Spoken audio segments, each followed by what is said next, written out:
Como sempre, todo curso meu eu gosto de relembrar um pouquinho sobre a anatomia da pele, porque é com ela que nós vamos trabalhar. Então é importante a gente relembrar algumas coisas da anatomia para que a gente possa então trabalhar com perfeição. Então, aqui nós vamos relembrar um pouquinho sobre a anatomia da pele. Por que que é importante essa parte? Porque nós vamos trabalhar diretamente na pele. Então, a gente tem que identificar alguns problemas que pode estar ali na pele e que vai poder ser indicação ou contraindicação para a técnica do dermaplane. Eu vou falar bem rápido um pouquinho aqui da pele, se vocês quiserem um pouquinho mais detalhado, eu vou deixar o link aqui na descrição para vocês terem acesso ao módulo gratuito da técnica Up Detox. E lá eu falo um pouquinho mais detalhado sobre a questão da anatomia da pele. E o Up também faz a desintoxicação corporal que vai interferir diretamente na pele.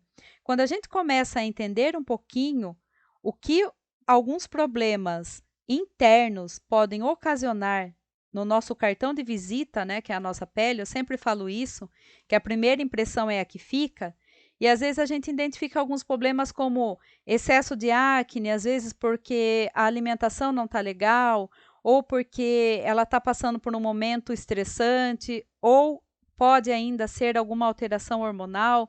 Então, quando a gente faz uma avaliação detalhada da pele, a gente identifica a real causa do problema e não apenas vamos tratar aquilo que nós estamos vendo, que é isso que nós, na estética, precisamos começar a fazer. Não apenas tratar ali o que a gente vê, né? Não apenas os sinais, mas procurar realmente o que tem causado esse problema. E aí, para quem tiver curiosidade, né, o UP a gente faz uma investigação um pouquinho maior e ainda a anamnese ortomolecular também. Então, a pele, ela reveste toda a superfície do nosso organismo, ela corresponde a 15% de todo o nosso peso corporal, ela é muito importante para a manutenção da homeostasia, ou seja, ela está também relacionada com o trabalho de equilíbrio do nosso organismo, e ela tem como função principal ser uma barreira, ou seja, para não deixar que antígenos, né, consigam penetrar na nossa pele e também nada saia do nada do nosso organismo também, porque se fosse assim, a gente não teria o controle, por exemplo, de saída e entrada de líquidos. Eu teria, vamos supor que eu entrasse numa banheira. Se eu não tivesse essa barreira, eu sairia de lá inflada, porque a água ia conseguir penetrar. Agora, a pele, ela tem um sistema de barreira que não vai permitir que a água entre e nem que nós fiquemos desidratados. Então, ela impede também a saída de água, né? E quem vai controlar isso também são as glândulas sudoríparas, que vai fazer, quando precisa ser eliminado água pela pele, para que a gente tenha um controle de temperatura corporal, isso ocorre através do suor. E a pele também ela é dividida entre epiderme, que é a parte mais superficial, e a derme, que é a parte mais profunda da nossa pele. Antigamente, a gente tinha aqui nessa divisão a hipoderme também. Porém, hoje, na nova nomenclatura, a hipoderme já não está mais como sendo parte da pele, tá? Se vocês verem livros mais novos, mais recentes de anatomia, a gente encontra a pele como sendo apenas epiderme e derme. Por que que a hipoderme saiu daqui?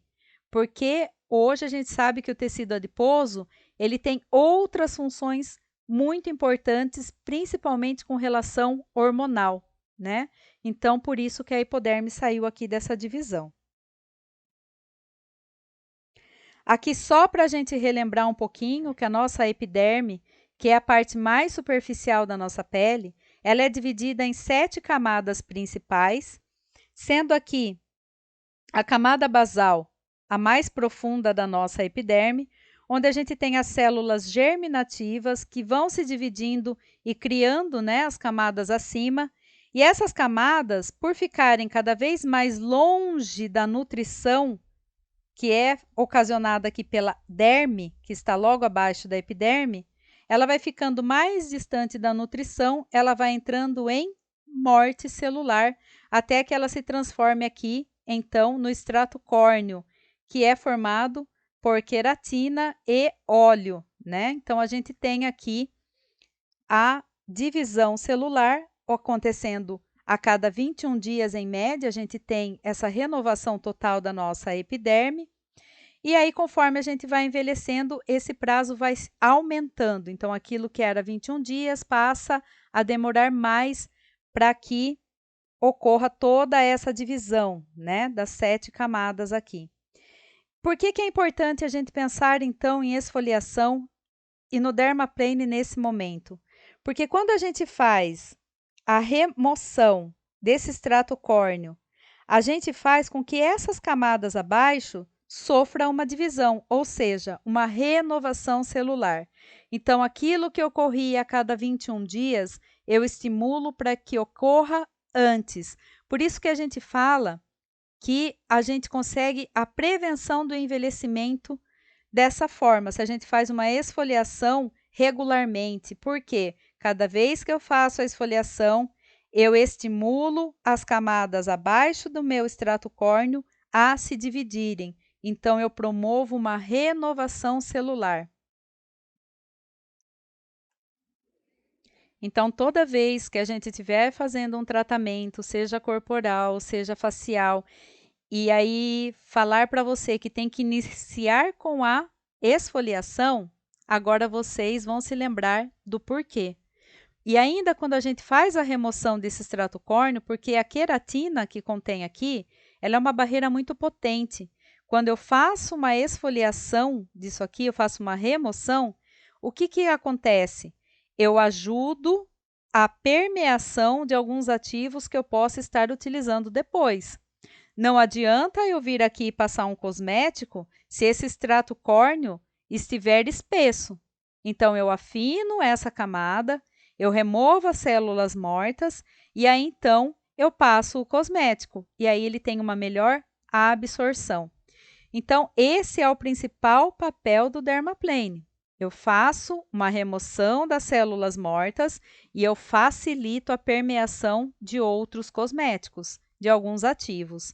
Então, eu falo que eu mesma, lá no início, né, de quando eu comecei a trabalhar com estética, quando falava de esfoliação, eu torcia um pouquinho o nariz, falava, ai, que saco, tem que fazer a esfoliação agora. Mas é importante. Hoje eu entendo a real importância de toda vez que a gente vai fazer um tratamento estético, seja facial ou corporal, que a gente esteja fazendo, de alguma forma, a esfoliação, a remoção dessas células mortas. E a derme? A derme, ela está logo abaixo, então, aqui da nossa epiderme, a gente consegue ver nessa fotinha aqui, né?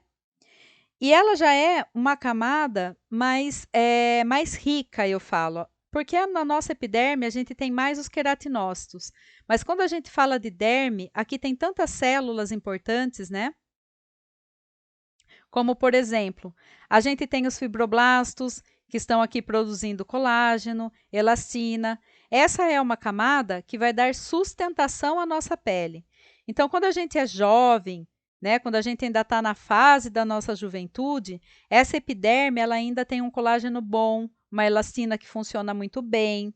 E quando a gente vai passando pelo processo do envelhecimento, a derme ela começa a ter a redução da produção do colágeno, ela começa a ter a redução da produção da elastina e da substância fundamental amorfa, que é a substância que está entre as células, que preenche todo esse tecido, né, que é a substância fundamental amorfa, que também é produzida pelo fibroblasto.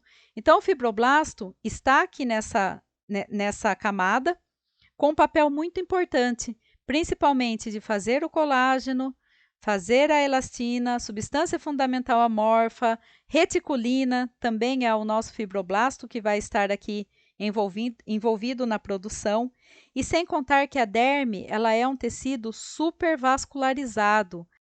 Tanto que tem aqui, nessa foto histológica, mostrando aqui alguns vasos sanguíneos, né? Por quê? É importante também a gente saber disso, porque a gente tem que entender que aqui na derme também é onde tem o nosso sistema linfático passando, tem aqui a vascularização que vai fazer toda a nutrição da nossa epiderme, tá? É ela que vai fazer e é o que dá a sustentação. Quando a gente vê na histologia uma pele jovem e uma pele mais envelhecida, a gente percebe porque quando a gente vai tendo o processo do envelhecimento, as papilas dérmicas elas vão mudando de formato, elas vão ficando lisa e vai causando algumas ondulações na nossa epiderme. E aí é que surgem as rugas, né? As famosas rugas aí, tá? Então, é um tecido importante, não é um tecido que nós vamos trabalhar diretamente no dermaplane, porque a gente vai se limitar apenas a fazer a raspagem na nossa epiderme, mas quando a gente pensa num tratamento, a gente vai fazer a permeação de ativos querendo atingir quem? Querendo atingir a derme, que é onde eu quero que entre fatores de crescimento, para que haja uma ativação do fibroblasto, para que ele aumente a produção do colágeno, de elastina, que ele volte a trabalhar, né? Porque quando a gente estuda o fibroblasto, a gente sabe que chega uma hora da nossa vida que ele entra em hibernação, ou seja, ele não morreu, ele está hibernando porque ele acha que ele não precisa mais produzir colágeno. E aí, quando a gente coloca um fator de crescimento ou a gente causa algum tipo de inflamação na nossa pele, a gente estimula novamente esses fibroblastos que estavam em hibernação a voltarem à sua atividade e voltar a produzir, então, o colágeno, a elastina, a substância fundamental amorfa. Então, ele sai daquele estado de hibernação para voltar ao seu trabalho, tá? É isso que a gente procura nos tratamentos estéticos, principalmente quando a gente causa alguma inflamação a nível da derme. Então, por isso é importante a gente relembrar sobre a anatomia, sobre a epiderme, sobre a derme, porque é onde nós vamos trabalhar. E a gente tem que entender onde a minha técnica vai estar trabalhando, qual é o limite que ela tem para ser trabalhada e qual é a ação, como que a minha pele vai se comportar com relação a essa técnica. Então, por isso, essa parte da anatomia, a gente relembrar tudo isso é muito importante e se faz necessário.